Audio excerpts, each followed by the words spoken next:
سورہ فاتحہ بسم اللہ الحمد للہ رب العالمین الرحمن الرحیم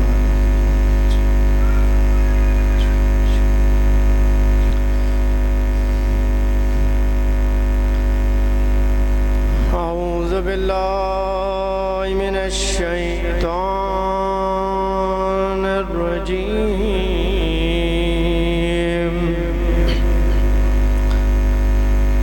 بسم اللہ الرحمن الرحیم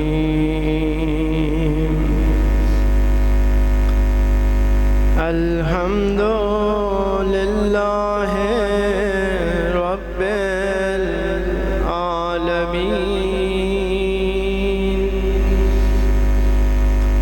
الصلاۃ والسلام علی سید الانبیاء والمرسلین بالقاسم محمد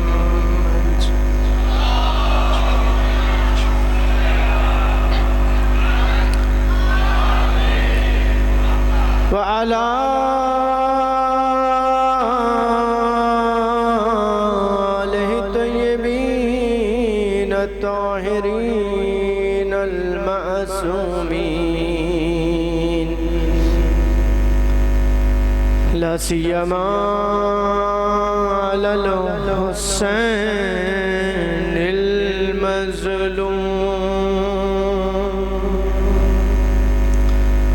علی الحسین المظلوم المقتول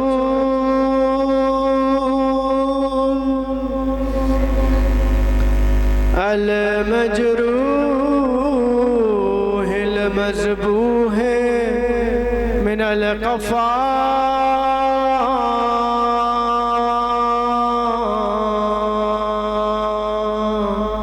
في أرض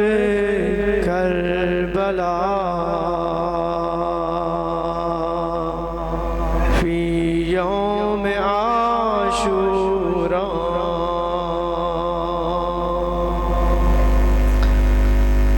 بلا جرم ولا خطا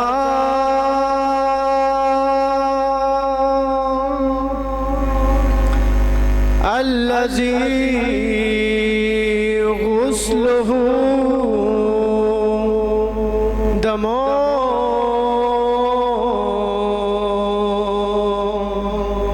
وكفنه تراب في أرض كربلاء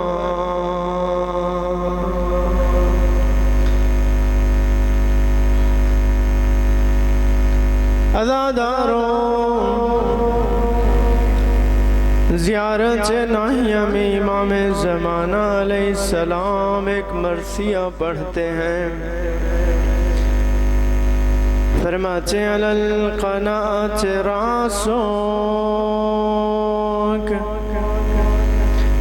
اے میرے مولا اے میرے آقا آپ کے سر اقدس کو نوک سینہ پہ بلند کیا گیا امام زمانہ کے جملے ہیں رفع علی القناۃ راسک نوک سینہ پہ آپ کے سر اقدس کو سجایا گیا وَصُبْيَ أَهْلُكَ كَالْعَبِيدِ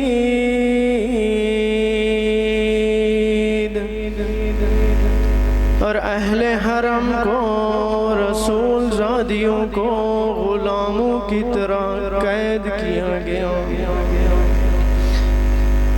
وَصُبْيَ أَهْلُكَ كَالْعَبِيدِ وَصُفِّدُوا فِي الْحَدِيدِ فوق أكتاب المتيان ادادارو آپ سب جانتے ہیں اہل حرم کو بے پالان اونٹوں پہ بٹھایا گیا، لیکن امام زمانہ فرماتے ہیں وَصُفِّدُوا فِي الْحَدِيدِ، اس حال میں بے پالان اونٹوں پہ بٹھایا گیا کہ سارا جسم زنجیروں میں جکڑا ہوا تھا۔ وَصُفِّدُوا فِي الْحَدِيدِ فَوْقَ أَكْتَابِ الْمَطِيَّاتِ تَلْفَحُ وُجُوهَهُمْ حَرُّ الْحَاجِرَاتِ، میرے مولا فرماتے ہیں تَلْفَحُ وُجُوهَهُمْ حَرُّ الْحَاجِرَاتِ، کربلا سے کوفہ، کوفہ سے شام، سورج کی روشنی نے، سورج کے تپش نے آل رسول کے چہروں کا رنگ بدل دیا۔ ایدیہم مغلولہ الی الاناک یطاف بہم فی الاسواق، عدادار و امام زمانہ کے جملے فرماتے ہیں اس حال میں کوفہ و شام کے بازاروں میں پھرایا گیا کہ ہاتھ سر گردن بندھے ہوئے تھے۔ واہ حسینہ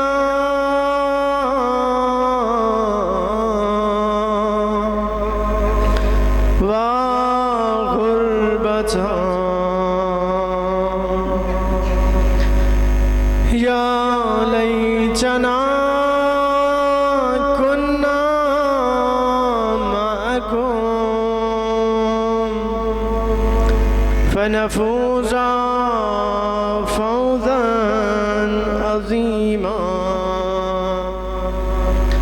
اما بعد فقد قال اللہ سبحانہ وتعالی فی قرآنہ المجید والفرقان الحمید، بسم اللہ الرحمن الرحیم، اِنَّا أَعْطَيْنَاكَ الْكَوْثَرَ فَصَلِّ لِرَبِّكَ وَانْحَرْ إِنَّ شَانِئَكَ هُوَ الْأَبْتَرُ۔ صلوات پر محمد و آل محمد۔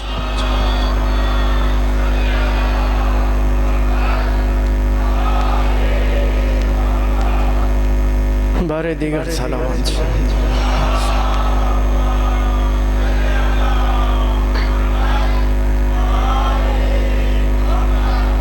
سب سے پہلے دعا ہے پروردگار عالم ہماری اس عبادت کو، اس نوکری کو، اس عزاداری کو، اس ماتمداری کو اپنی بارگاہ اقدس میں شرف قبولیت عطا فرمائے۔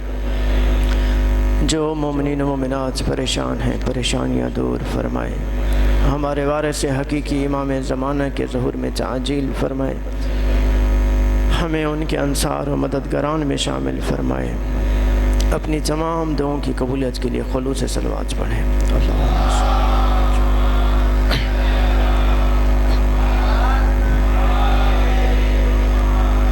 بارے دیگر صلوات۔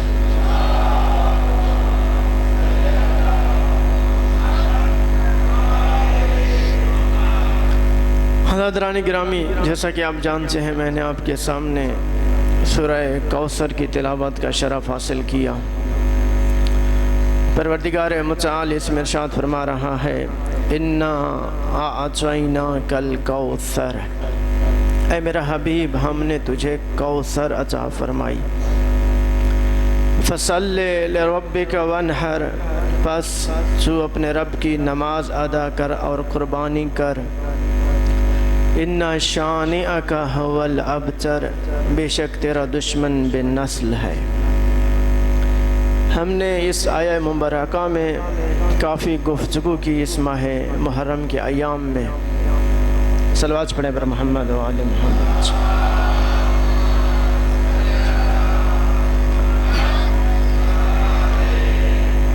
کہ کوثر سے کیا مراد ہے؟ کوثر کا ایک معنی حوض کوثر ہے، اور اس کا ایک معنی خیر کثیر ہے، ایک معنی شفاعت ہے، اور ایک معنی کوثر کا سیدہ کی ذات مبارکہ ہے کہ ان کے بطن مبارک سے جو اولاد آئے گی اس کی طرف اشارہ ہے کہ دشمن نے یہ طعنہ دیا تھا کہ جب رسول گرامی صلی اللہ علیہ وآلہ وسلم کے فرزند اس دنیا سے رخصت ہونے لگے تو انہوں نے طعنہ دیا کہ معاذ اللہ اس رسول کی کوئی اولاد نہیں ہے، تو یہ رسالت کا کام تمام ہو جائے گا، توحید کا کام ختم ہو جائے گا، پھر وہی شرک آ جائے گا، پھر ہماری دکان چلنے لگے گی۔ تو پروردگار نے ارشاد فرمایا اِنَّا أَعْطَيْنَاكَ الْكَوْثَرَ، اے میرا حبیب ہم نے سیدہ کی ذات مبارک میں، سیدہ کی ذات مبارکہ میں آپ کو کوثر عطا فرمائی ہے، یعنی یہ رسالت کا کام تا قیامت رہے گا، توحید کا نام تا قیامت رہے گا، کیونکہ ان کی نسل میں جو اولاد آئے گی، جو امامت کا سلسلہ چلے گا، وہ اپنا گھر تو لٹا دیں گے لیکن توحید پر آنچ نہیں آنے دیں گے۔ تو کوثر کا ایک معنی امام حسین علیہ السلام کی ذات مبارکہ بھی ہے کہ میں نے آپ کو عرض کیا تھا کہ جب حضرت ابراہیم علیہ السلام جو رسول اللہ کے فرزند تھے، جب آپ کی گود مبارک میں ایک طرف امام حسین علیہ السلام تشریف فرما تھے اور ایک دفعہ حضرت ابراہیم علیہ السلام، تو جبرائیل پیغام لے کے آیا کہ ان میں سے ایک کو آپ واپس لوٹا دیں، تو آپ نے حضرت ابراہیم کے بارے میں کہا کہ آپ حضرت ابراہیم کو لے لیں۔ تو اس وقت بھی یہ آیہ کریمہ نازل ہوئی اِنَّا أَعْطَيْنَاكَ الْكَوْثَرَ، یعنی ہم نے آپ کو حسین عطا کیا ہے کہ جس کے وسیلے سے قیامت تک توحید کا نام رہے گا، یہ رسالت کا کام رہے گا۔ جیسے ہم نے اس کا ایک ترجمہ یہ بھی کیا تھا، آپ سب جانتے ہیں فَصَلِّ لِرَبِّكَ، کہ امامت کو، ولایت کو منتشر کر، کافی اس پہ گفتگو کیجیے، وَانْحَرْ، اور قربانی دے۔ کون سی قربانی؟ سب سے بڑی قربانی امام حسین کی قربانی، یعنی یہ توحید کا کام، یہ ولایت کا کام، رسالت کا کام اس وقت تک مضبوط نہیں ہو سکتا، محکم نہیں ہو سکتا، قائم نہیں رہ سکتا جب تک کربلا میں قربانی نہ دی جائے۔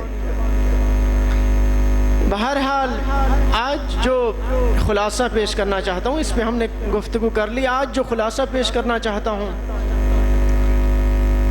تھوڑا ساتھ دیں گے، میری طبیعت بھی آج ناساز ہے۔ صلوات پڑھیں بر محمد و آل محمد۔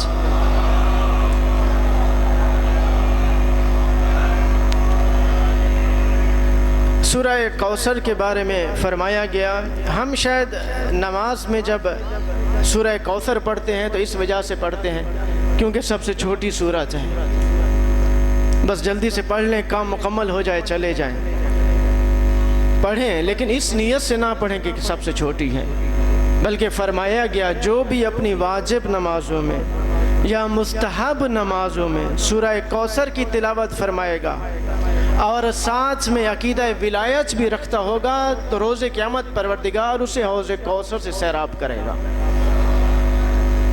اور ہم نے عرض کی تھی حوض کوثر سب سے آخری مرحلہ ہے جنت کے مرحلوں میں سے، جو ہماری سب سے پہلے گفتگو تھی کہ جنت میں 11 نہریں نکلتی ہیں، ان کا منبع، ان کا ماخذ کوثر ہے، تو کوثر ابتدا ہے جنت کی۔ تو جو شخص اس نیت کے ساتھ کہ کوثر کو اہمیت حاصل ہے، اپنی واجب نمازوں میں یا مستحب نمازوں میں سورہ کوثر کی تلاوت فرمائے گا تو پروردگار اسے حوض کوثر سے سیراب فرمائے گا۔ اور فرمایا گیا جو شخص بھی سورہ کوثر کی تلاوت فرمائے گا تو وہ درخت طوبہ کے ساتھ رسول گرامی سے محو کلام ہوگا، یعنی کہ رسول گرامی کی ہم نشینی حاصل ہوگی، اہل بیت کی ہم نشینی حاصل ہوگی۔ تو یہ ہے فضیلت سورہ کوثر کی۔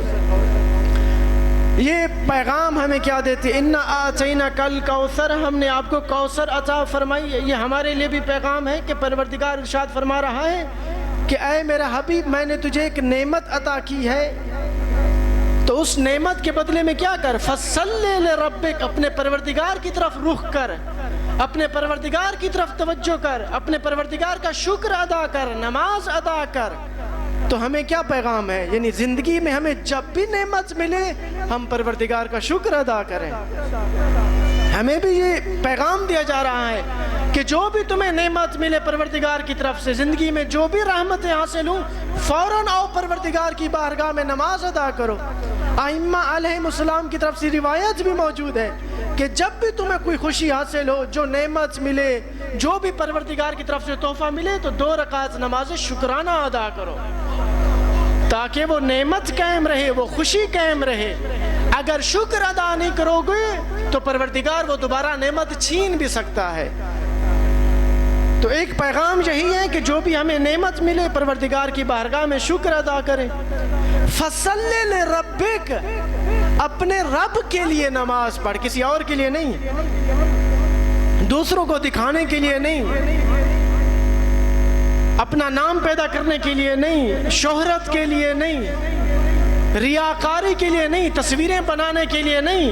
لِرَبِّكَ، اپنے رب کے لیے. یہ مجلس کیوں؟ اپنے رب کے لیے ہو. یعنی خلوص شرط ہے، خلوص کے بغیر کچھ بھی نہیں ہے. انسان صبح شام اپنے گریبان کی طرف دیکھے. یہ جو میں نے آج مجلس کیا ہے خالصتاً اللہ کی ذات کے لیے تھی یا دنیا کو دکھانے کے لیے تھی؟ خالصتاً کس کے لیے تھی؟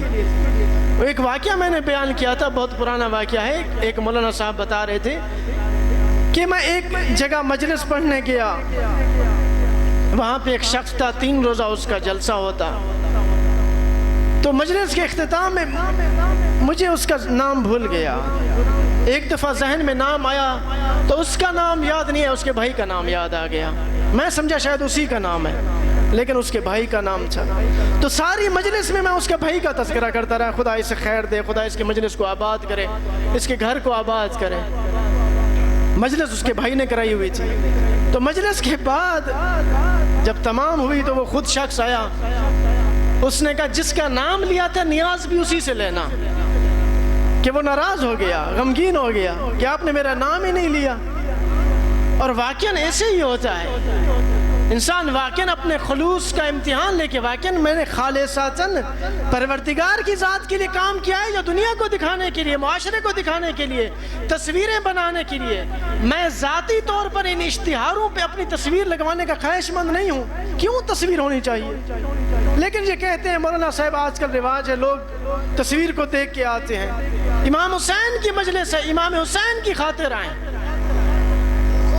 اپنے خلوص کا واقعاً روز قیامت اجر ملے گا اسی خلوص کی بنیاد پر، اور کسی بنیاد پر نہیں ملے گا. فَصَلِّ لِرَبِّكَ، فقط اپنے رب کی خاطر نماز ادا کر، کسی اور کی خاطر نہیں. وَانْحَرْ، اور قربانی کر. یعنی میں نے اگر نعمت دی ہے تو 2 کام کرنے، ایک کام نہیں کرنا، 2 کام کرنے ہیں. ایک میری طرف توجہ کرنی ہے، وَانْحَرْ، قربانی کرنے. یعنی کیا؟ دنیا کی طرف بھی، لوگوں کی طرف بھی خیال رکھنا ہے، لوگوں کا خیال بھی رکھنا ہے، ان کی طرف بھی توجہ کرنی ہے. جو قربانی کن کے لیے ہے؟ لوگوں میں تقسیم ہونے کے لیے، تاکہ غریبوں کا خیال ہو، یتیموں کا خیال ہو، مسکینوں کا خیال ہو. ایک دفعہ میں نے عرض کیا تھا اقیموا الصلاۃ وآتوا الزکوٰۃ. اقیموا الصلاۃ یعنی اللہ کی طرف رخ کرو، اللہ کی نماز ادا کرو.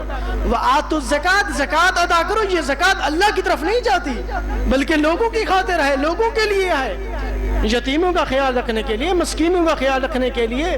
تو 2 شرطیں ہیں. پروردگار کہتا ہے اگر میری طرف رخ کر رہے ہو تو میرے بندوں کی طرف بھی توجہ کرو، ان کی طرف بھی رخ کرو.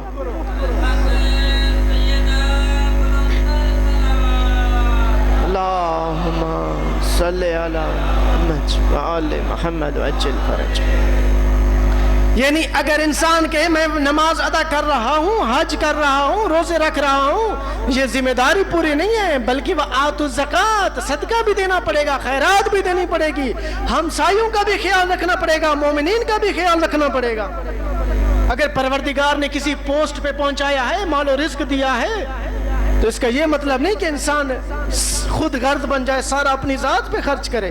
نہیں، خمس دو، زکوٰۃ دو، خیرات دو، پروردگار کی مخلوق کا بھی خیال کرو اس نعمت کے بدلے میں. تو عراق کے ایک مجتہد تھے، آیت اللہ تھے، پرانے وقتوں کی بات ہے.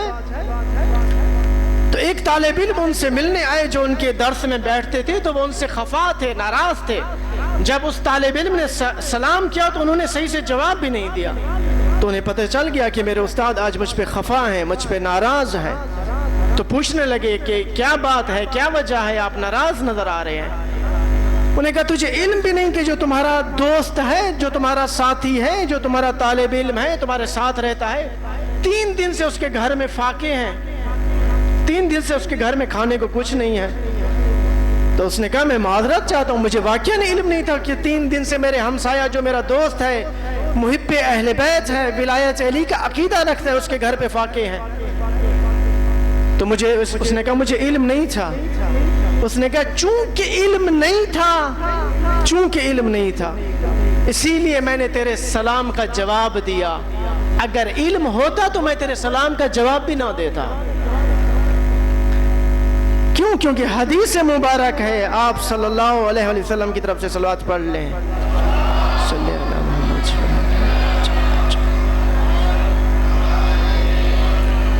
من اصبح ولم یہتم بامور المسلمین فلیس بمسلم، کہ جو شخص ایسی زندگی گزارے کہ اسے دوسروں کی فکر ہی نہیں ہے، فاقہ ہی نہیں ہے، جو جیسے کر رہا ہے کرتا رہے، جو شخص ایسی زندگی گزارے، میرا رسول ارشاد فرماتے ہیں لیس بمسلم، وہ میرے نزدیک مسلمان ہی نہیں ہے۔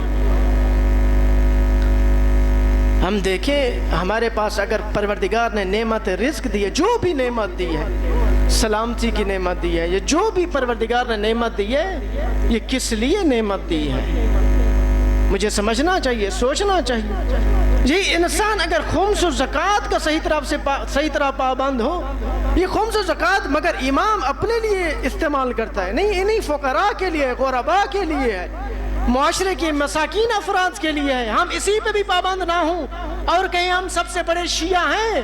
خود امام فرماتے ہیں جو ہمارا خمس نہیں دیتا، امام فرماتے ہیں جو ہماری خاطر 5واں حصہ نہیں دیتا، 5واں حصہ، کیا کل کو وہ ہمارے لیے اپنی جان دے گا؟ جو چند روپے نہیں دیتا ہماری خاطر، پیسے نہیں دیتا ہماری خاطر، حساب نہیں کرتا، سال میں 1 دفعہ خمس ہے، اور خمس کس چیز پر ہے؟ زائد چیز پر ہے، جو بچ گیا ہے اس پر ہے، جو استعمال ہو گیا اس پہ نہیں ہے، جو بچ گیا ہے اس پہ خمس ہے۔ جو ہماری خاطر 5واں بھی نہیں دیتا کہ کل کو ہمارے لیے جان دے گا، نہیں دے گا وہ۔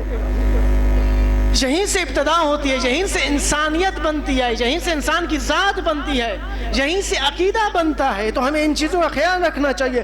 فَصَلِّ لِرَبِّكَ، میری طرف بھی توجہ کر، وَانْحَرْ، اور میرے بندوں کی طرف بھی توجہ کر، مسکینوں کی طرف بھی توجہ کر، یتیموں کی طرف بھی توجہ کر، معاشرے کی طرف بھی توجہ کر، ہمسایوں کی طرف بھی توجہ کر۔ یعنی یہ نماز اس وقت تک قبول نہیں ہے جب تک زکوٰۃ نہ ہو، جب تک خمس نہ ہو۔ کیوں کہا گیا پروردگار اس وقت تک روزہ قبول نہیں کرتا، ماہ رمضان کے روزے، جب تک انسان فطرانہ ادا نہ کرے؟ کیونکہ میں اگر روزہ بھی چاہتا ہوں اسی لیے کہ تمہاری تربیت ہو، تمہاری ہدایت ہو، وگرنہ تم کو بھوکا رکھنے کا مجھے کوئی خوشی نہیں ہوتی کہ تمہیں بھوکا رکھوں۔ تو انسان ان چیزوں پہ توجہ کرے۔ یہ جو کہا گیا صبح شام واجب نماز میں، مستحب نماز میں سورہ کوثر کی تلاوت کرو، کیوں؟ تاکہ تمہاری آیت الکرسی پر توجہ ہو کہ پروردگار مجھ سے چاہتا کیا ہے، صرف زبانی ورد نہ ہو بلکہ تکرار اس لیے ہو تاکہ میں ان پہ عمل کروں، تاکہ حوض کوثر پہ پہنچوں۔ عمل سے حوض کوثر پہ پہنچے گا، زبانی ورد سے نہیں پہنچے گا۔ آپ جائیں انشاءاللہ پروردگار توفیق دے، جب آپ کوفے جائیں گے وہاں پہ حضرت میثم تمار کی قبر مبارک موجود ہے۔ قبر کے اندر، زری کے اندر لکھا ہوا ہے، خوبصورت الفاظ میں عربی میں لکھا ہوا ہے، میرے مولا امام علی علیہ السلام نے ارشاد فرمایا، خلوص صلوات پڑھ لیں،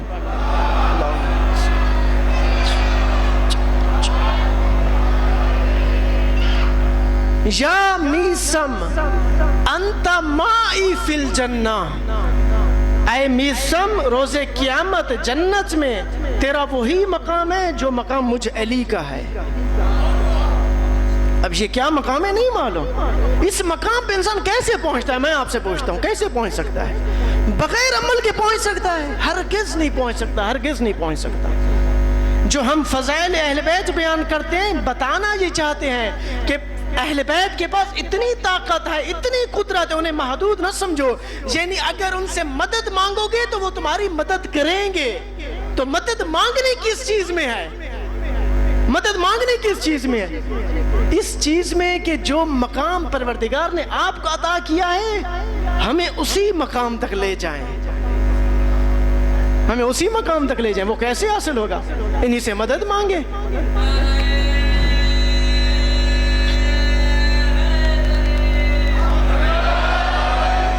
کہ میری نماز کی طرف توجہ نہیں ہے، یا صاحب الزمان ادرکنی، کہ میری نماز کی طرف توجہ ہو. میرا مال جو میرے پاس ہے میں خود غرض ہوں، لالچی ہوں، میرا دل نہیں چاہتا میں کسی کو عطا کروں. یا صاحب الزمان ادرکنی، اے میرے مولا، اے میرے وقت کے امام، آپ حاضر ہیں، آپ ناظر ہیں، آپ میری بات سنتے ہیں، میری مدد کیجئے کہ میں آپ کے شیعہ ان کی مدد کروں. اس چیز میں مدد مانگنی ہے. یہ تھوڑی کہ جو آپ نے مجھے پیسہ دیا ہے میں خود غرض بن جاؤں اور تصویریں لگانا شروع کر دوں سوشل میڈیا پہ کہ مولا کا کرم ہے کہ 2 کروڑ کی گاڑی عطا کی. تصویریں لگانا کہ 2 کروڑ کی گاڑی عطا کی، یہ ادب نہیں ہے، یہ بے ادبی ہے. میرے مولا ارشاد فرماتے ہیں کہ وہ شخص جس کو پروردگار نے اولاد عطا نہ کی ہو، توجہ کیجئے گا، کہ وہ شخص جس کو پروردگار نے اولاد عطا نہ کی ہو اس کے سامنے اپنے بچوں کا ذکر کرنا بے ادبی ہے. پھر میرے مولا نے ارشاد فرمایا وہ شخص جس کے پاس رزق کی کمی ہو اس کے سامنے اپنا رزق کا ذکر کرنا بے ادبی ہے. جی ہمیں مولا نے عطا کیا ہے 2 کروڑ کی گاڑی آگئی، یہ مولا نے عطا کیا ہے. تو اس وقت تک ممبر پہ آتا نہیں ہے جب تک تیرا اکاؤنٹ نہ بھر جائے. کیا مولا نے کہا تھا تجھے یہ؟ کیا یہی تعلیمات ہیں اہل بیت کی؟ کیا تعلیمات ہیں؟ امام سجاد علیہ السلام، خلوص صلوات پڑھ لیں. اللہم صلی علی محمد وعلی محمد وعجل فرجہم. مناجات شعبانیہ میں ذکر کرتے ہیں امام سجاد علیہ السلام. مناجات شعبانیہ میں، صلوات شعبانیہ میں ذکر کرتے ہیں کہ پروردگار سے ایسے گفتگو کیا کرو، پروردگار سے ایسے مانگا کرو. کیسے مولا؟ کہ جب پروردگار تمہیں کوئی رزق دے، دولت دے، ثروت دے تو ایسے مانگا کرو. پروردگار سے کہا کرو ورزقنی مواسات من قدرت علیہ من رزقک. باری اللہ تو نے مجھے دولت دی ہے، تو نے مجھے ثروت دی ہے، مجھے یہ بھی توفیق دے کہ یہ میں دولت اپنے اوپر نہیں بلکہ محبین اہل بیت پہ خرچ کروں. یہ مجھے توفیق دے کہ میں اپنی ذات پہ نہیں بلکہ جو محبین اہل بیت ہیں، جو اہل بیت سے محبت رکھتے ہیں، جو ان کے شیعہ، ان پہ خرچ کروں. یہ ہے تعلیمات اہل بیت. یہ تھوڑی ہے کہ میں خود غرض بن جاؤں، میں اپنی ذات کو دیکھنا شروع کر. اسی خود غرضی کی خاطر تو پروردگار نے ہمیں دنیا میں بھیجا تھا. ایک پورا محرم ہم نے اسی پہ گفتگو کی تھی کہ پروردگار نے تکبر کی وجہ سے ہمیں اس دنیا میں بھیجا ہے کہ ہم نے عالم زر میں تکبر کیا تھا. اب میں دوبارہ اس طرف نہیں جاتا. تو یہ جو رزق دیا ہے اسی لیے تاکہ میرے اندر یہ خود غرضی ختم ہو، تکبر ختم ہو. وگرنہ اگر خدا چاہتا تو سب کو دیتا، برابر تقسیم کرتا. لیکن یہ جو پروردگار نے برابر تقسیم نہیں کیا، کس لیے نہیں کیا؟ تاکہ اس میں صبر ہے جسے نہیں دیا، اور جسے دیا ہے اس سے خود غرضی ختم ہو، خود خواہی ختم ہو. اس میں کون سی صفت ہے؟ کریم صفت ہے، سخاوت کی صفت ہے. وہ صفات ہیں جو اللہ کی صفتیں ہیں. اگر اللہ کی صفتیں آئیں گی، اہل بیت کی صفات آئیں گی تو پھر اس منزل پہ پہنچ پائیں گے جس منزل پہ اہل بیت ہیں. اگر یہ صفات نہیں ہوں گی تو نہیں پہنچ پائیں گے. صلوات پڑھیں پر محمد و آل محمد.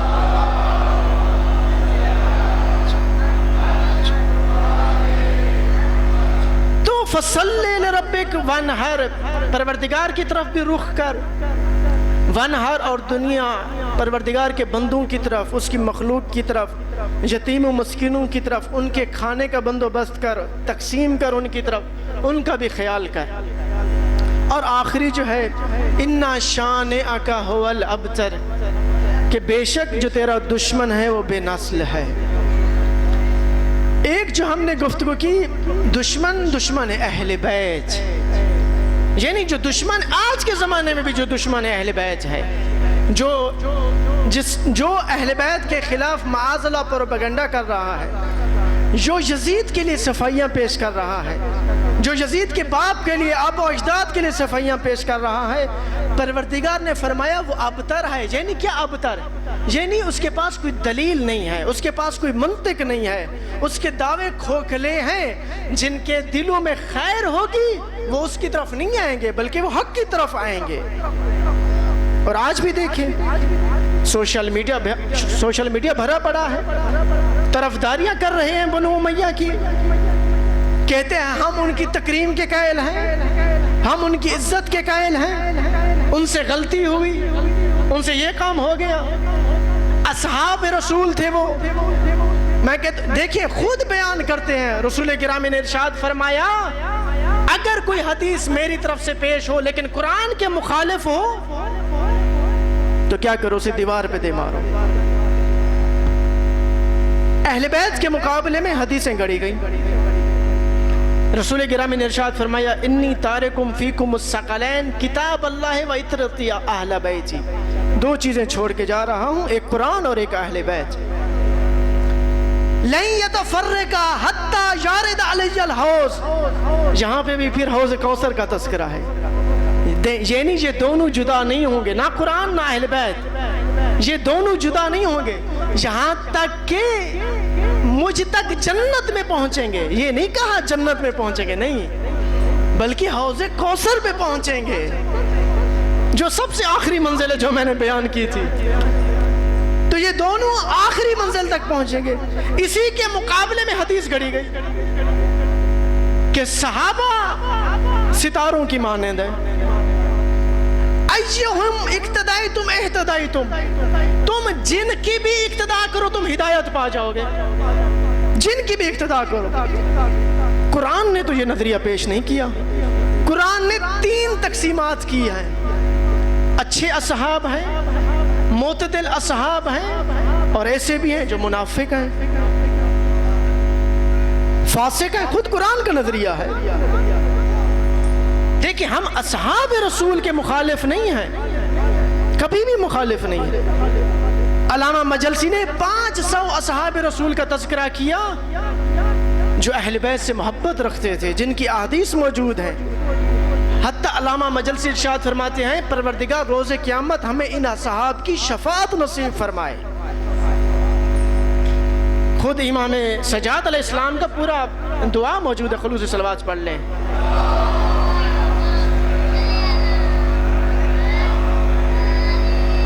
اصحاب کے بارے میں باقاعدہ دعا موجود ہے، امام علیہ السلام دعائے خیر فرما رہے ہیں، ان کا تذکرہ کر رہے ہیں۔ ہم کبھی بھی اصحاب کے منکر نہیں ہیں، ہم منکر کن کے؟ ان کے منکر ہیں جن کو قرآن نے فاسق کہا ہے، منافق کہا ہے، خود قرآن نے جن کو منافق کہا ہے۔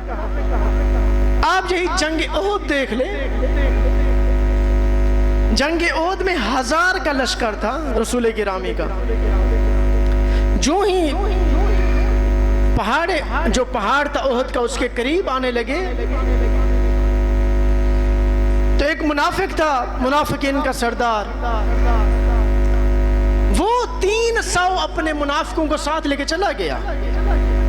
اصحاب رسول تھے، وہ بھی ساتھی تھے، اصحاب کا معنی ساتھی، وہ اصحاب رسول تھے، وہ 300 کا لشکر رسول گرامی کو چھوڑ کے چلا گیا۔ تو جو رسول اللہ کی اطاعت نہ کرے تو کیا ہم ان کی اقتدا کریں؟ تو کیا ہمارے لیے باعث ہدایت ہے؟ قرآن ارشاد فرماتا ہے سورہ حجرات میں، یعنی تم جس کی بھی اقتدا کرو تم ہدایت پا جاؤ گے۔ قرآن سے پوچھتے ہیں کیا ان کی ہدایت کرنی چاہیے؟ قرآن سے پوچھتے ہیں۔ سورہ حجرات میں پروردگار ارشاد فرماتا ہے، صلوات پڑھیں بر محمد والے۔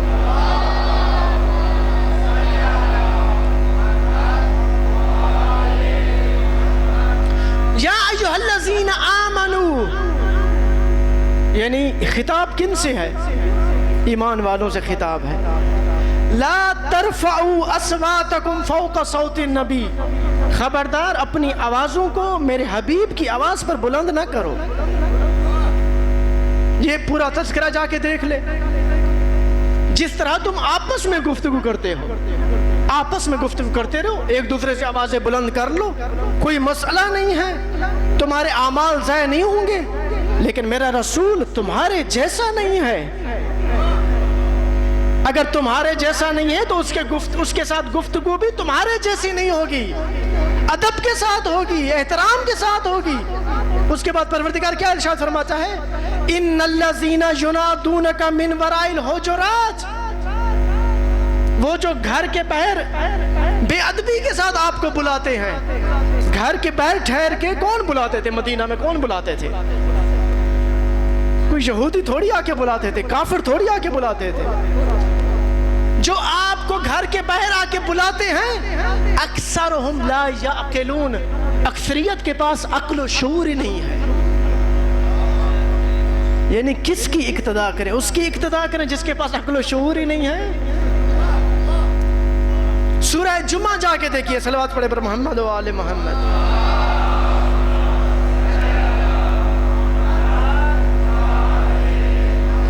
یعنی جہاں پہ پروردگار نے اصحاب کی تعریف بھی کی ہے قرآن پاک میں، لیکن ہمیں جانچنا پڑے گا، پرکھنا پڑے گا وہ کون سے اصحاب ہیں۔ مذمت بھی کی ہے، دیکھنا پڑے گا کون سے اصحاب ہیں۔ سورہ جمعہ آخری ایام میں نازل ہوئی، مدینہ میں نازل ہوئی، یعنی کہ جب اسلام تثبیت ہو چکا ہے، جب ایمان تثبیت ہو چکا ہے۔ اسی سورہ جمعہ میں پروردگار یہودیوں سے خطاب کرتا ہے۔ کیسے خطاب کرتا ہے پروردگار؟ کیسے خطاب کرتا ہے؟ دیکھیں قرآن کریم کا ہنر دیکھیں کیسے خطاب کرتا ہے۔ قل یا ایھا الذین ہادوا، اے میرا حبیب کہہ دیجئے ان سے جو یہودی ہیں۔ توجہ کیا آپ نے؟ یہ نہیں کہا یا ایھا الذین ہادوا، اے یہودیوں میں اللہ تم سے کہہ رہا ہوں، یہ نہیں کہا۔ قل، تم کہہ دو، ان سے کہہ دیجئے، یعنی وہ اس لائق ہی نہیں ہے کہ میں انہیں خطاب کروں۔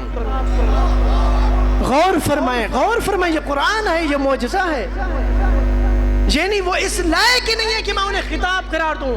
انہیں کہہ دیجئے، ان تک پیغام پہنچ جائے، جیسے بھی پہنچے، کیونکہ انہوں نے جو کام کیا، آپ پر جو ایمان لے کے نہیں آیا، میں پروردگار اسے لائق ہی نہیں سمجھتا کہ میں اسے خطاب کروں۔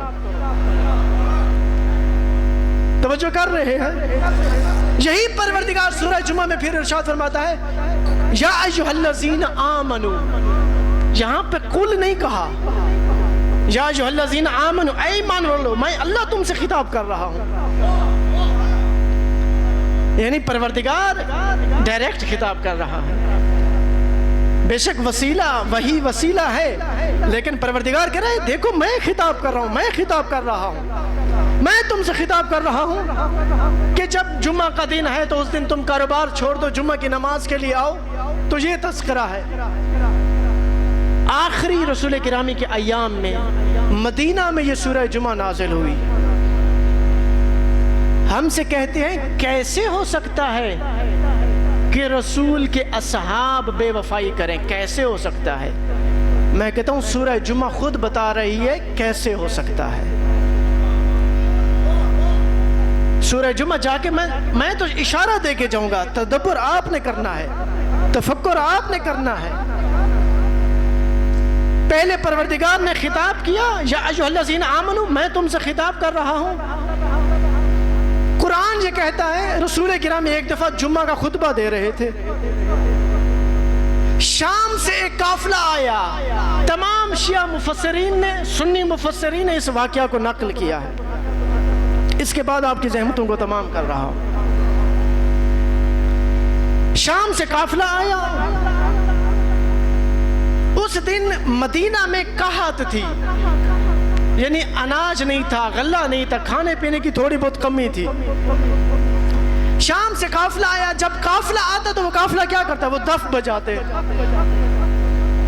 جب قافلہ آیا ہے اناج لے کے، تجارت کا قافلہ آیا ہے، تاجر آئے ہیں، اناج لے کے آئے ہیں، مال مویشی لے کے آئے ہیں، دف بجایا۔ ادھر رسول گرامی کیا کر رہے ہیں؟ جمعہ کا خطبہ دے رہے ہیں، اور ایک روایت میں ہے جمعہ کی نماز پڑھ رہے تھے۔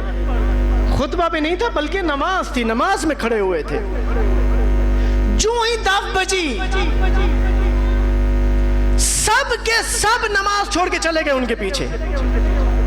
یہ مکہ کے ایام نہیں ہیں، یہ مدینہ کے ایام ہے. اسلام پھیل چکا، ایمان پھیل چکا، سب کچھ نازل ہو چکا، آخری ایام ہے. قرآن کہتے ارشاد فرماتا ہے وَإِذَا رَأَوْا تِجَارَةً أَوْ لَهْوًا، جب یہ قرآن کہتا ہے جب یہ تجارت دیکھتے ہیں یا لہو و لعب دیکھتے ہیں تَرَكُوكَ قَائِمًا، اے میرا حبیب تجھے کھڑا ہو کے کھڑا چھوڑ کے چلے جاتے ہیں. یعنی اے میرا حبیب تجھے کھڑا ہونے کی حالت میں، یعنی کہ تو قیام کی حالت میں ہے، نماز کی حالت میں، تَرَكُوكَ تجھے چھوڑ کے چلے جاتے ہیں. یہ کون ہے چھوڑ کے چلے جاتے ہیں؟ کون تھے یہ؟ پیچھے نماز پڑھ رہے ہیں، اصحاب ہیں. سنی شیعہ مفسرین کہتے ہیں 1000 کا مجمع تھا، 10,000 کا تھا، 1,24,000 کا مجمع تھا، نہیں معلوم، بہت زیادہ مجمع تھا. صرف 8 بندے باقی بچے، 8. مولا علی علیہ السلام، حضرت ابوذر، حضرت سلمان، حضرت مقداد، حضرت کمبر، یہی جو مولا علیہ السلام کے سچے اصحاب تھے، صرف یہ باقی بچے. اس کے بعد سب کے سب چھوڑ کے چلے گئے. اس کے بعد روایت پروردگار کی وحی نازل ہوئی، اے میرا حبیب مجھے یہ بات اچھی نہیں لگی کہ تو خطبہ دے رہا تھا اور خطبے کے دوران یہ چلے گئے، تو نماز پڑھا تھا اور نماز کے دوران یہ چلے گئے. اے میرا حبیب اگر یہ 8 نہ ہوتے جو بیٹھے رہے ہیں، اگر یہ 8 نہ ہوتے تو میں ان پہ ایسا عذاب نازل کرتا کہ قیامت آ جاتی.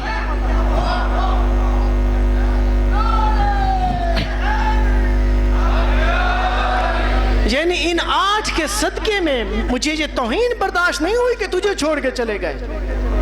یعنی ان 8 کے صدقے میں میں نے عذاب نازل نہیں کیا، ان 8 کے صدقے میں. یہ اہل سنت مفسرین نے بھی لکھا ہے کہ اگر وہ 8 نہ بیٹھے ہوتے تو قیامت نازل ہو جاتی.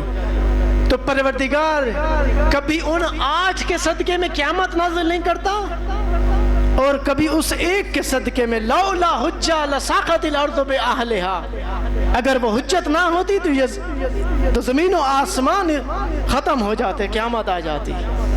تو کوئی ایسی ہستی ہے جس کی بنا پر یہ زمین و آسمان کا نظام موجود ہے؟ تو اب دیکھیں ایک دفعہ پروردگار کہتا ہے یا ایھا الذین آمنوا، اے ایمان والو میں تجھ سے مخاطب ہوں، تم سے مخاطب ہوں، گفتگو کر رہا ہوں. اور جب وہ چھوڑ کے چلے گئے پھر یہ نہیں کہا کہ تم لوگ چھوڑ کے چلے جاتے ہو، یہ نہیں کہا، بلکہ کہا وہ چھوڑ کے چلے جاتے ہیں. توجہ کریں، حالانکہ پہلے خطاب کر رہے تم آپ لوگ، یعنی آپ لوگ جب جمعہ کا دن آئے تو نماز پڑھو، میں تمہیں رزق دوں گا، برکت دوں گا، آپ لوگ خطاب کر رہا ہے. لیکن جب انہوں نے بے ادبی کی پھر آپ نہیں کہا بلکہ وہ ہو. یعنی میں ان کو اس قابل ہی نہیں سمجھتا کہ ان سے خطاب کروں، میں اور نہیں سمجھا سکتا کہ میں اس قابل ہی نہیں سمجھتا کہ ان سے خطاب کروں.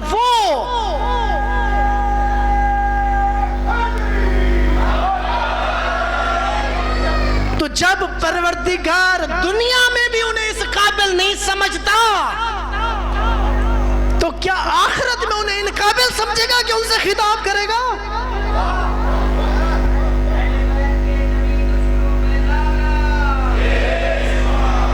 یہ تو واضح قرآن ہے کہ میں انہیں اب اس قابل ہی نہیں سمجھتا کہ ان سے خطاب کروں.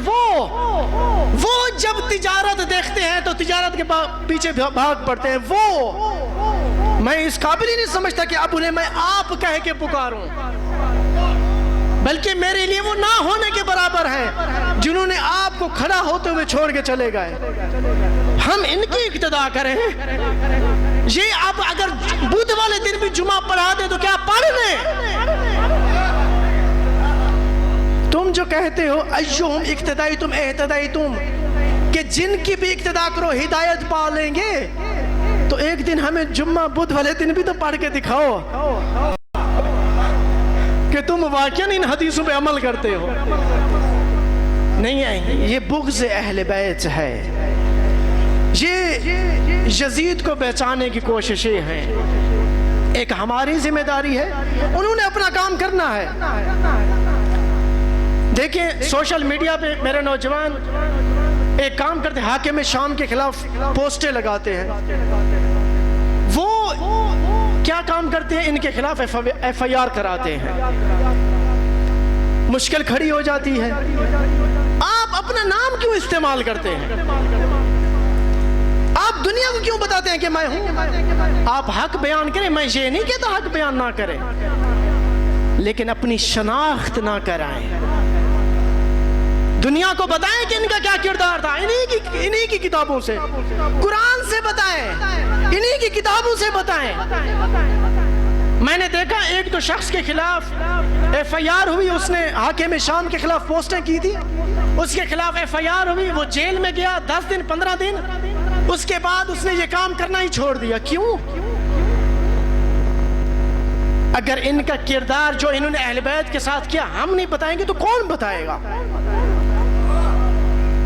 وہ اپنے باطل پر قائم ہیں، وہ اپنا کام کر رہے ہیں، ہم نہ کریں، لیکن شناخت نہ ہو، بغیر شناخت کے کریں۔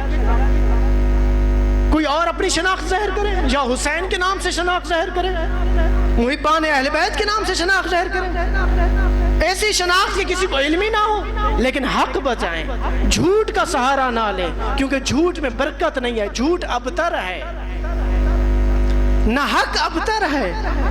انہی کی کتابوں کو کھول کھول کے دکھائیں کہ آپ کی کتابوں میں لکھا ہوا ہے، رسول کرام نے ارشاد فرمایا میرے بعد میرے منبر پر بندر ناچیں گے، تو وہ کون ہیں جو بندر ناچیں گے؟ آپ ہی کی کتابوں میں لکھا ہوا ہے، رسول کرام نے ارشاد فرمایا ہر امت کا ایک فرعون ہوتا ہے، میری امت کا فرعون حاکم شام ہے۔ انہی کی کتابوں کا حوالہ دیں، لکھیں، لیکن اپنی شناخت کے بغیر جی حق پہنچائیں، ہماری ذمہ داری ہے۔ کیوں کہا گیا زبان کے ذریعے قلم کے ذریعے حق پہنچاؤ؟ ایک وقت حضرت میثم نے حق پہنچایا، سولی پہ چڑھ گئے لیکن حق کو نہیں چھوڑا۔ حق بتلائیں لیکن اپنی شناخت ظاہر نہ کریں تاکہ کل کو مشکل نہ ہو، کسی کو بھی علم نہ ہونے چاہے، کسی کو بھی علم نہ ہونے پائے۔ آپ پوچھیں، اہل علم سے پوچھیں، ہم کس طرح اہل بیت کا حق دنیا کو بتا سکتے ہیں؟ پوچھیں جو جانتے ہیں کہ ہم کس طرح آئی ڈی بنائیں، کس طرح شناخت ہماری ظاہر نہ ہو، کیسے ہو سکتا ہے کسی کو پتہ بھی نہ چلے، اور کن الفاظ میں بیان ہونی چاہیے، یہ بھی ایک ہنر ہے کہ حق بھی پہنچ جائے اور دنیا کو بھی پتہ نہ چلے۔ الفاظ کا چناؤ بھی ایک ہنر ہے، بے ادبی نہ ہو، توہین نہ ہو، ایسا کام نہ ہو کہ جو اہل بیت کی رضایت کے خلاف ہو، گالیاں نہ ہو، ماں باپ کی گالی نہ ہو، یہ ہماری روش نہیں ہے، یہ ان کی روش ہے۔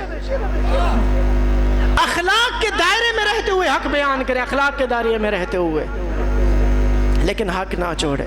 آپ کی زحمتوں کو تمام کرتا ہوں، صلوات پڑھے پر محمد و آلہ۔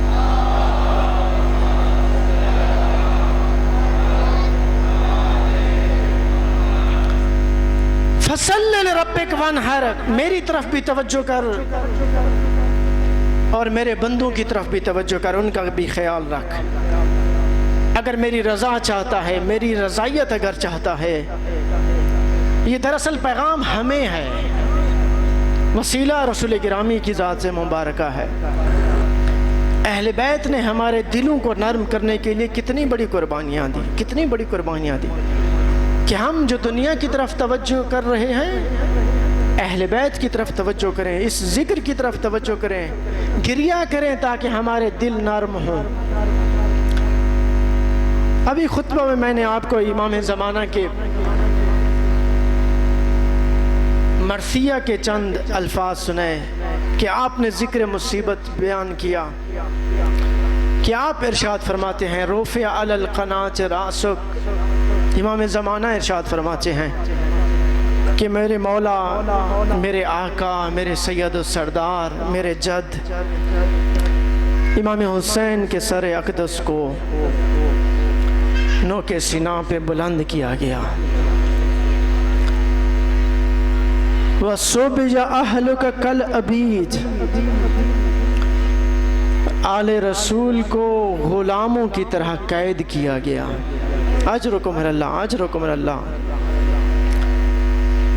جو محرم کی مجالس شروع ہوئی ان کی آخری مجلس ہیں، یہ آخری پرسہ دینا ہے۔ انشاءاللہ بہت ساری مجالس آئیں گی محرم کے ایام میں۔ وَصُوبِ یا اہلو کا قل عبید، اور آل رسول کو غلاموں کی طرح قید کیا گیا۔ وَصُفِدُوا فِي الْحَدِيدِ فَوْقَ أَكْتَابِ الْمَطِيَّاتِ، اور آل رسول کو بے پالان اونٹوں پہ بٹھایا گیا، اس حال میں کہ سارا جسم زنجیروں میں جکڑا ہوا تھا۔ اجرکم اللہ، اجرکم اللہ۔ وَصُفِدُوا فِي الْحَدِيدِ فَوْقَ أَكْتَابِ الْمَطِيَّاتِ تَلْفَحُ وُجُوهَهُمْ حَرُّ الْحَاجِرَاتِ۔ یہ کسی خطیب کے جملے نہیں ہیں، کسی راوی کے جملے نہیں ہیں، یہ کسی ذاکر کے جملے نہیں ہیں، یہ امام زمانہ کا مرثیہ ہے۔ زیارت ناہیہ میں آپ ارشاد فرماتے ہیں تلفح وجوہہم حر الحاجرات، کہ کربلا سے کوفہ، کوفہ سے شام کے سفروں میں سورج کی تپش نے آل رسول کے چہروں کا رنگ بدل دیا تھا۔ اجرکم اللہ، میں قربان جاؤں آپ کی اس آہ پہ۔ اجرکم اللہ، اجرکم اللہ۔ ایدیہم مغلولہ الی الاعناق، ایدیہم مغلولہ الی الاعناق یطاف بہم فی الاسواق، بازاروں میں پھرایا گیا۔ اجرکم اللہ، درباروں میں لے جایا گیا۔ کوفہ کا بازار، شام کا بازار،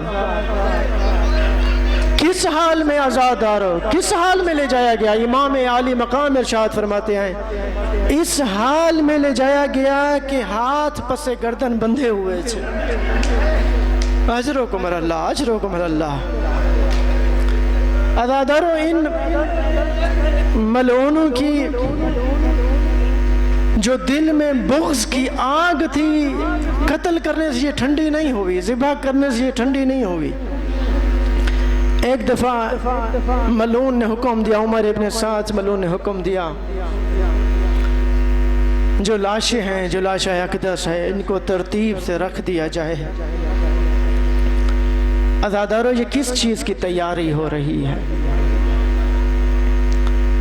جب رکھ دیا گیا تو فرمایا 10 گھوڑے سوار تیار کیے جائیں، ان کی نئی نعل بندی کی جائے، ہم نے ان لاشوں کو پامال کرنا ہے۔ یہ کیسا بغض ہے جو ختم ہی نہیں ہونے پا رہا۔ عزادارو، علماء ارشاد فرماتے ہیں جب حضرت حر کے قبیلہ والوں نے دیکھا کہ جو یزید کی فوج میں تھے، انہیں کہا بے شک حر ہمیں چھوڑ کے چلا گیا، لیکن ہمارے قبیلے کا سردار تھا، ہم اجازت نہیں دیں گے کہ اس کی لاش کی بے پامالی ہو۔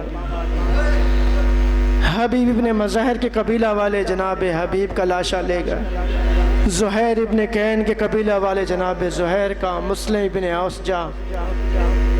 ایک بہن کہتی ہے میں دیکھتی رہی، شاید کوئی ہوگا جو آ کے کہے گا کہ بے شک ہماری دشمنی تھی۔ اجرکم میرا اللہ، اجرکم میرا اللہ۔ بے شک ہماری دشمنی تھی لیکن یہ نواسہ رسول ہے، ہم نے قتل کر دیا، بے شک نواسہ رسول ہے، لیکن پامال تو نہ کرو۔ ایک بہن کہتی ہے میں دیکھتی رہی لیکن کوئی بھی نہ تھا جو یہ کہتا کہ قتل تو کر دیا لیکن اب پامال نہ کرو۔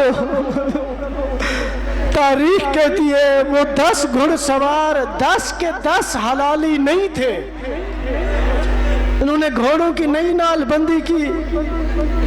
عزادارو، مشرق کے گھوڑے مغرب کو بھاگے، مغرب کے گھوڑے مشرق کو بھاگے، زمین کربلا پہ چاروں طرف میرے مولا امام حسین کے جسم کے ٹکڑے ٹکڑے پھیل گئے۔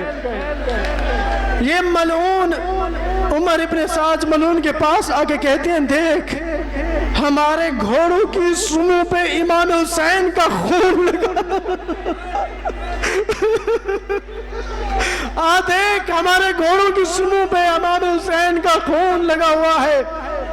تو ہمیں انعام دے، ہماری تجوریاں دروں میں دینار سے بھر دے۔ اجرکم من اللہ عزادار، اجرکم من اللہ۔ 11 محرم کو بے پالان اونٹ منگوائے گئے۔ عزادار، اونٹ ایک ایسی سواری ہے جس پہ انسان اکیلا نہیں بیٹھ سکتا، تو جب یہ سوار کرانے کے لیے ملون آگے بڑھنے لگے تو شہزادی نے فرمایا خبردار ہمارے قریب نہ آنا، ہم آل رسول ہیں، ہم خود سوار ہوں گے۔ شہزادی نے سب کو خود سوار کرایا۔ جب تنہا رہ گئی تو ایک دفعہ نہر فرات کی طرف رخ کیا۔ بھیا عباس، جب میں مدینہ سے کربلا آ رہی تھی تو کس شان سے مجھے سوار کرایا تھا؟ اجرکم اللہ عزادار، اجرکم اللہ۔ اب جب جا رہی ہوں تو کوئی سوار کرانے والا بھی نہیں۔ ایک دفعہ سید سجاد آگے بڑھے، کہا پھوپھی اماں، اگر چچا عباس نہیں ہے تو سید سجاد حاضر ہے۔ عزاداروں، انہوں نے جان بوجھ کر اس جگہ سے لے گئے کہ جس جگہ پہ میرے مولا کا پامال شدہ لاش اقدس موجود تھا۔ شہزادی نے جب وہ پامال شدہ لاش اقدس دیکھا تو خود کو اونٹ سے نیچے گرا دیا۔ اپنے بھائی کے لاش اقدس پہ آتی ہیں، کون سا لاش عزاداروں؟ پامال شدہ۔ اسی لیے آواز دے کے کہتی ہیں انت اخی، کیا تو میرا ماجایا حسین ہے؟ پامال شدہ لاش عزاداروں، کیا تو میرا ماجایا حسین ہے؟ پھر خطاب کر کے فرماتی ہوں گی کہ وہ لباس جو تو نے آخری وقت مجھ سے مانگا تھا، وہ لباس کون لوٹ گیا؟ تیرا سر اقدس کہاں ہے؟ تیرے اجرکم من اللہ، اجرکم من اللہ۔ تیری لاش کی پامالی کس نے کی؟ تو ایک وقت مدینہ کی طرف رخ کر کے کہتی ہیں یا جدہ صلی علیکہ ملیک السماء، اے ہمارے نانا، اے ہمارے جد، زمین و آسمان کے ملائکہ آپ پہ درود و سلام بھیجتے ہیں۔ حاضل حسین مرمل بالدماء، آئیں دیکھیں آپ کے نواسے کو، آپ کے نواسے کی، اپنے نواسے کی حالت دیکھیے، مرمل بالدماء، خون میں لت پت ہے، مقطع الاعضاء، جسم کے ٹکڑے ٹکڑے کر دیے گئے، وَبَنَاتُ کا سبایا، اور آپ کی بیٹیاں رسن بستہ ہیں۔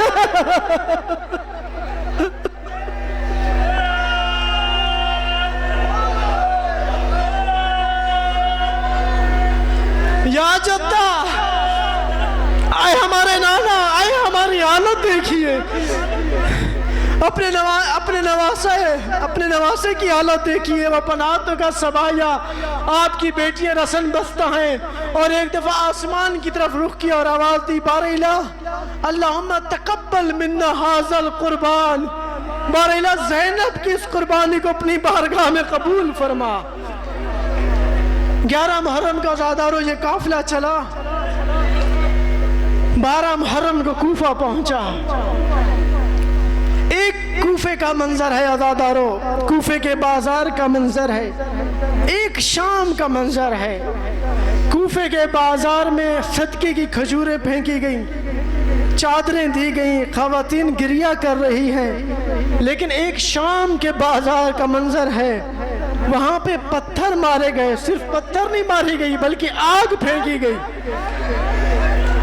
تو کوفہ کا جو منظر ہے عزاداروں، جب صدقے کی کھجوریں پھینکی گئیں تو میری شہزادی نے دوبارہ پلٹا دی کہ تمہیں شرم نہیں آتی، آل رسول کو صدقہ دیتے ہو؟ دارالعمارہ کے باہر ٹھہرایا گیا، دربار سج رہا ہے۔ ایک راوی کہتا ہے میں نے ایک بی بی کو دیکھا کہ جب حکم دیا گیا سیدانیوں کو دربار میں لایا جائے تو راوی کہتا ہے میں نے دیکھا شہزادی کے قدم اٹھ نہیں رہے تھے کہ کیسے شرابی کے دربار میں جائے۔ وَإِذَا تَسْتُرُ وَجْهَهَا بِقُمِّهَا کہ شہزادی نے اپنے چہرے کو اپنی آستینوں سے چھپایا ہوا تھا، اور جب دربار ابن زیاد میں پہنچا یہ قافلہ، کس حال میں پہنچا عزادارو؟ اس حال میں پہنچا کہ ایک تشت تھا، تشت میں سار اقدس ہے، اس ملعون کے ہاتھ میں چھڑی ہے۔ عزادارو مجھے نہیں معلوم میرے مولا سید سجاد پہ کیا گزری، مجھے نہیں معلوم شہزادی زینب پہ کیا گزری، مجھے نہیں معلوم شہزادی معصوم سکینہ پہ کیا گزری، سعادات پہ کیا گزری۔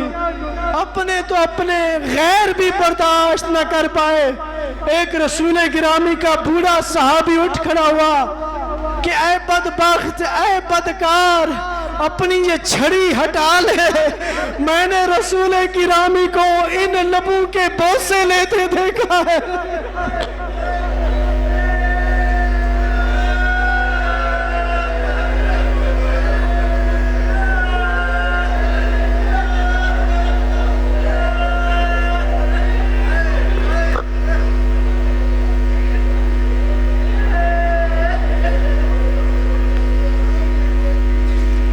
ألا لعنة الله على القوم الظالمين وسيعلم الذين ظلموا أي منقلب ينقلبون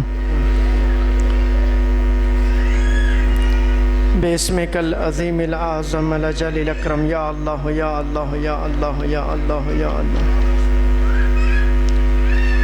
بار الہ ہمارے اس قلیل سی عبادت کو اپنی بارگاہ میں شرف قبولیت عطا فرما، ہماری محرم الحرام کی مجالس کو شرف قبولیت عطا فرما، آج کی اس نظر و نیاز کو اپنی بارگاہ میں شرف قبولیت عطا فرما۔ ہمارے مہربان، ہمارے دوست، ہمارے بھائی ماسٹر رشید کی ثناء اللہ کی اس نظر و نیاز کو اپنی بارگاہ میں شرف قبولیت عطا فرما۔ ہمارے ماموں انور حسین قریشی، منور حسین قریشی کی اس نظر و نیاز کو اپنی بارگاہ میں شرف قبولیت عطا فرما۔ ماسٹر رشید حسین کے تمام مرحومین مومنین و مومنات کی قبروں کو منور فرما، انہیں شفاعت محمد و آل محمد نصیب فرما، ان کے والدین مرحومین، ان کے بھائی، خاندان کے تمام مرحومین کی قبروں کو منور فرما، انہیں شفاعت محمد و آل محمد نصیب فرما۔ ہمارے بھائی محمد ثاقب اور ان کے اہل خانہ اور بچوں کو صحت و سلامتی عطا فرما، ان کے گھروں پہ اپنی رحمتیں برکتیں نازل فرما۔ محترم ثناء اللہ خان کی اس نظر و نیاز کو، ان کے اہل خانہ کو صحت و سلامتی عطا فرما، رحم و کرم فرما۔ محمد علی مہدی، حسین علی، تمام بچے جن کا نام یہاں پہ موجود ہے، صحت و سلامتی عطا فرما۔ زین ابراہیم، قاسم، عبداللہ، سب کو صحت و سلامتی عطا فرما، بار الہ رحم و کرم فرما۔ بھائی جعفر حسین کو جن کی رات طبیعت ناساز تھی، ہارٹ اٹیک ہوا ہے، پروردگار انہیں صحت و سلامتی عطا فرما، تمام پریشانیوں سے امان عطا فرما۔ عزادار حسین ہمارے محترم غلام مصطفیٰ جو یہاں پہ موجود ہیں، محترم صابر حسین صابری، جو بھی مریض ہیں سب کو صحت و سلامتی عطا فرما، جنہوں نے مجھ سے دعاؤں کی درخواست کی ان کی دعائیں قبول فرما۔ محمد رمضان شاہینی کو سون والے، انہوں نے دعاؤں کی درخواست کی، ان کی دعائیں قبول فرما۔ اس نظر و نیاز کو اپنی بارگاہ میں شرف قبولیت عطا فرما۔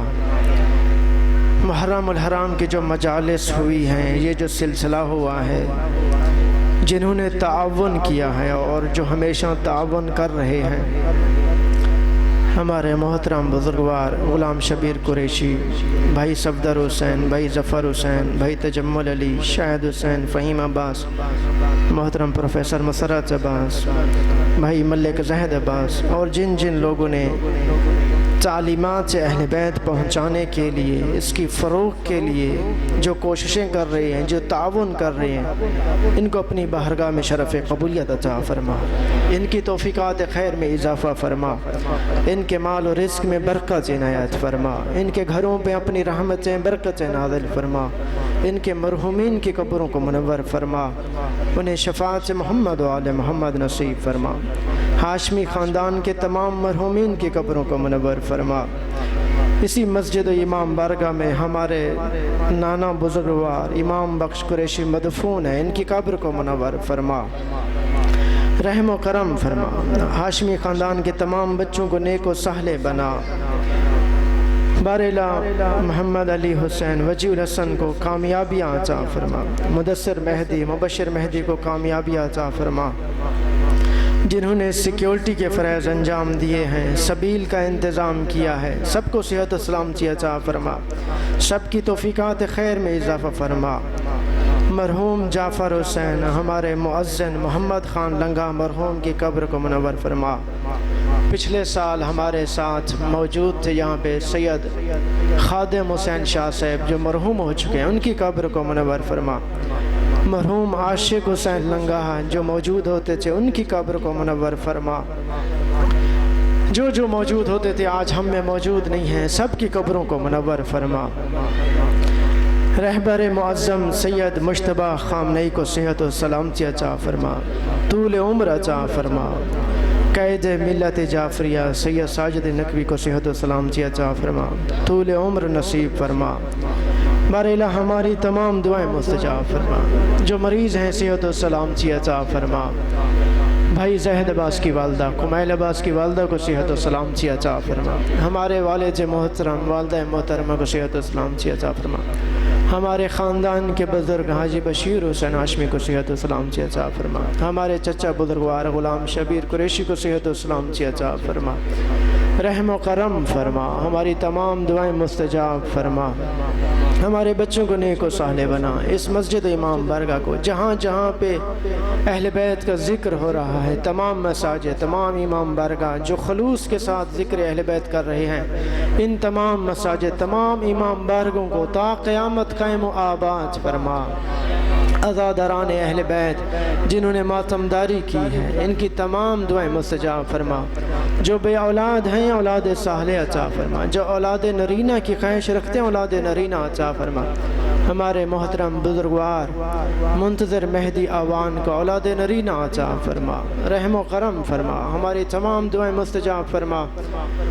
ہمارے بھائی علی رضا محسن رضا کو صحت و سلامتی عطا فرما، جو مسجد امام بارگاہ میں جو یہ تعاون کرتے ہیں قبول فرما، ان کی توفیقات خیر میں اضافہ فرما۔ محمد معظم رضا کی توفیقات خیر میں اضافہ فرما، برحمتک یا ارحم الراحمین۔ اللہم صلی علی محمد و آل محمد، نعرہ صلوات۔